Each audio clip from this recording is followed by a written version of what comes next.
بسم الله الرحمن الرحيم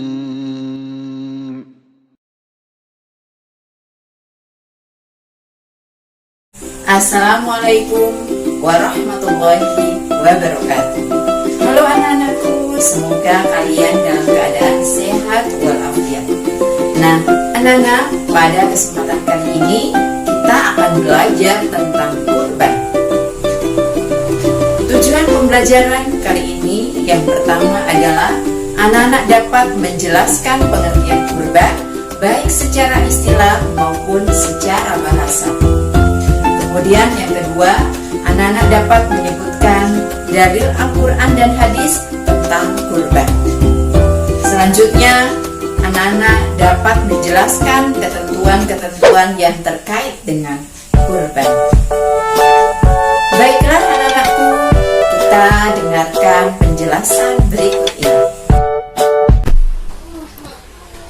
Dalil Al-Quran tentang berkurban terdapat di dalam surat Al-Kautsar ayat 1-2 yang berbunyi, A'udzubillahi minasyaitonirrajim, Bismillahirrahmanirrahim, Inna a'tainakal kautsar fasholli lirabbika wanhar.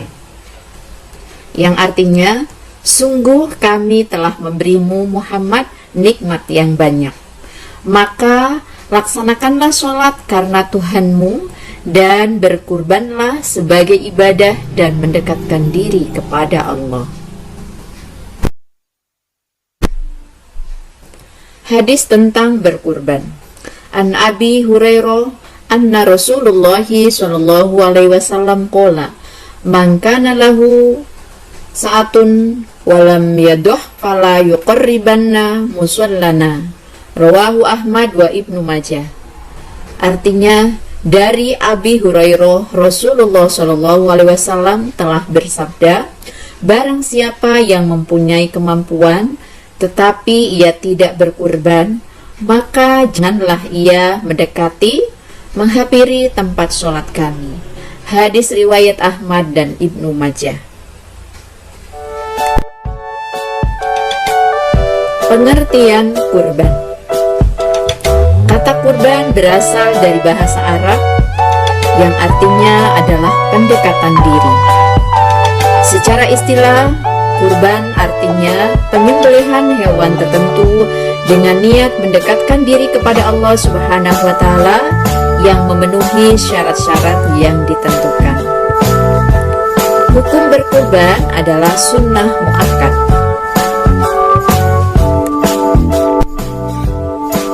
Macam-macam hewan kurban. Yang pertama adalah sapi, kemudian kerbau, kambing, dan juga unta.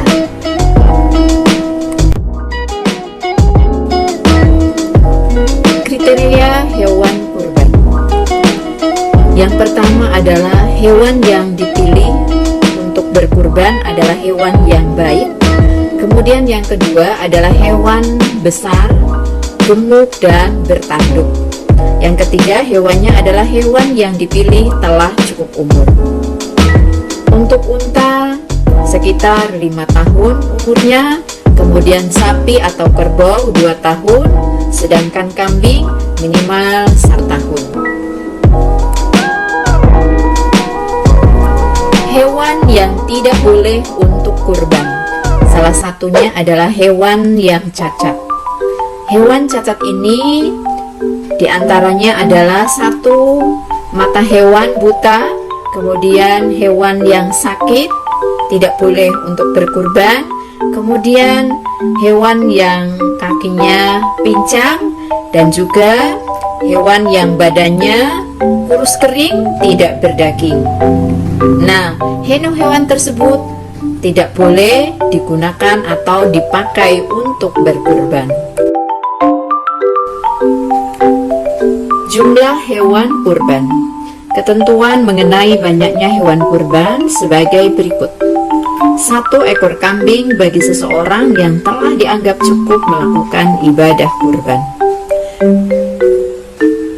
1 ekor unta untuk 10 orang, dan 1 ekor sapi atau kerbau untuk 7 orang.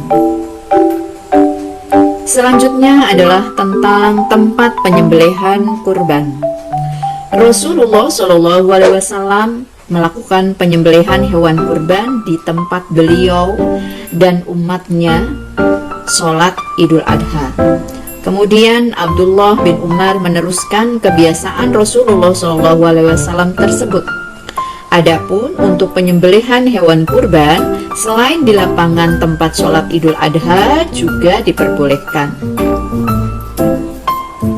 Alasannya karena Rasulullah SAW tidak memerintahkan untuk menyembelih hewan kurban di tempat tertentu atau melarang penyembelihan di tempat tertentu lainnya. Artinya, boleh saja di lapangan atau halaman depan masjid, tanah lapang, atau tempat lainnya yang lain. Waktu penyembelihan kurban.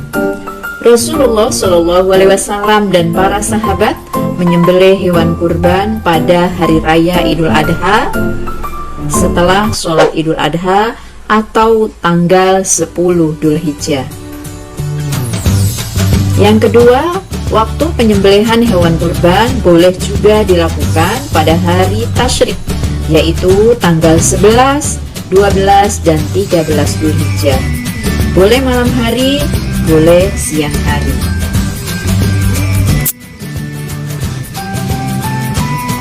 Orang yang berhak menyembelih hewan kurban. 1 adalah shahibul kurban atau orang yang berkurban. Jika tidak mampu, dianjurkan untuk menyaksikan penyembelihan. Yang kedua adalah jika shahibul kurban berhalangan untuk menyembelih, maka boleh diwakilkan kepada tukang sembelih. Tukang sembelih hendaknya orang muslim dan sudah baligh.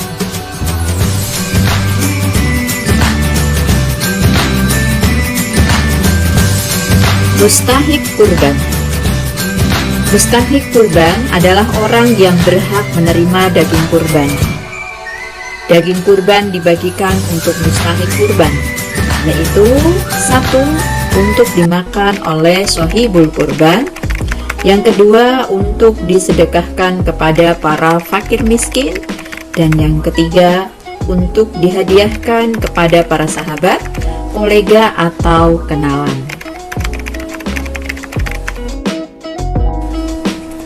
Larangan bagi orang yang berkurban. Islam mengajarkan agar orang yang akan berkurban sejak awal bulan Dzulhijjah hendaklah 1 tidak memotong kuku kaki atau tangan. Yang kedua, tidak memotong rambut. Di dalam ajaran Islam, ibadah menyembelih hewan kurban selain ibadah kurban juga ada ibadah yang lainnya, yaitu ibadah akikoh.